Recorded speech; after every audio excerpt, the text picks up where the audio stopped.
Antes de começar esse vídeo, eu queria dar uns recados.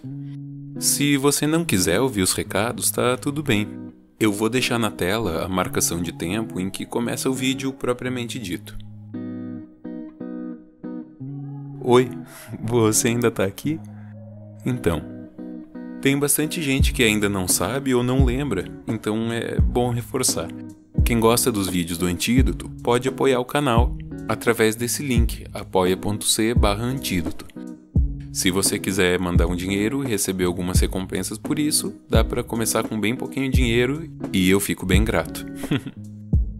Em segundo lugar, eu queria lembrar que eu sempre publico textos na /comunidade aqui do YouTube, que vale a pena ver, e também publico algumas coisas no Instagram, que é esse endereço aqui, @doantídoto. Depois desse vídeo, é possível que eu passe um tempinho sem publicar nenhum vídeo novo. Eu tô trabalhando no livro que a comunidade aqui do canal escreveu coletivamente. Se você não sabe do que eu tô falando, eu vou deixar um link ali embaixo, vale muito a pena conhecer. Além disso, eu tô finalizando um livro meu e um disco meu também. Isso toma muito tempo e eu preciso de um pouco de foco agora para trabalhar bem nessas coisas. Então, se eu ficar um tempo sem postar vídeos, eu queria que vocês soubessem que tá tudo bem e que eu tô trabalhando em projetos bem legais, inclusive envolvendo o público aqui do canal. Tenta por um momento imaginar que você não pode mais fazer nenhuma escolha na sua vida. Daqui em diante, todas as suas escolhas vão ser feitas por um computador. O que o computador decidir, você vai fazer. O seu corpo já não se movimenta mais voluntariamente. Cada ação que o seu corpo executar, andar, comer, escrever, falar, fazer um solo de berimbau, cada uma dessas ações vai ser decidida pelo computador. Eu te pergunto, você é livre? É claro que essa é uma pergunta retórica. Numa situação dessas, não, você não seria livre. Agora imagina o seguinte, no meio do seu solo de berimbau, você puxa uma arma e mata uma pessoa, mandado pelo computador. Você não pode fazer nada para evitar. Eu te pergunto, você é responsável? Essa é outra pergunta retórica. Não, você não é responsável.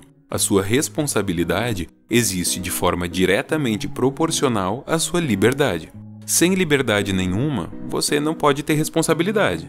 Entretanto, conforme a sua liberdade aumenta, cresce a sua responsabilidade pela forma com que você usa a sua liberdade. Isso é uma coisa que parece difícil de entender para muitas pessoas, sobretudo pessoas públicas, que falam o que querem e ouvem o que não querem. Ser responsabilizado pelas suas ações não é tirar a sua liberdade. Pelo contrário, é reconhecer a sua liberdade. Quando você é um bebê, você não escolhe muita coisa. Não dá para escolher o que vestir, o que comer, o seu corte de cabelo. Aí você cresce.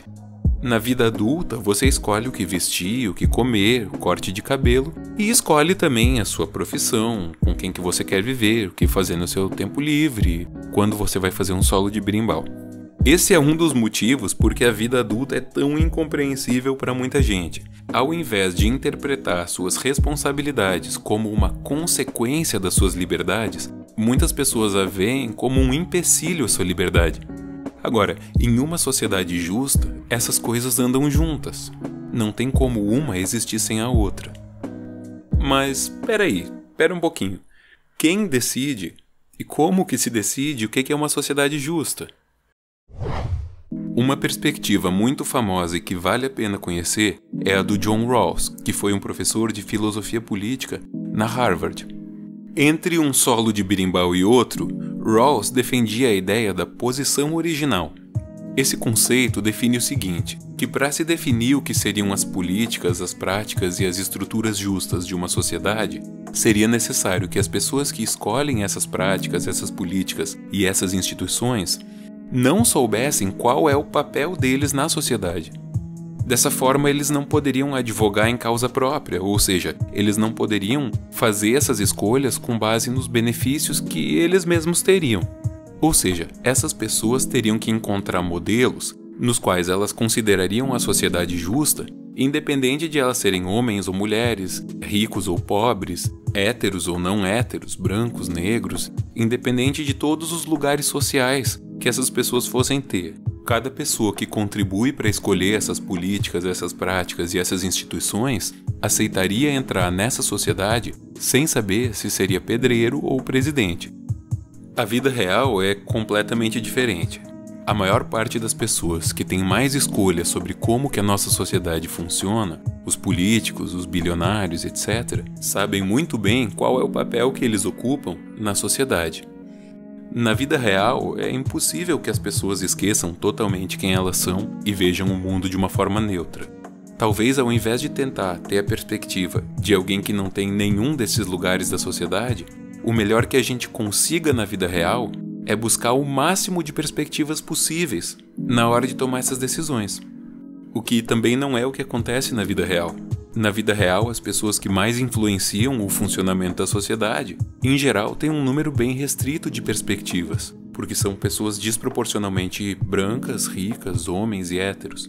Afinal, a gente vive em uma sociedade muito desigual.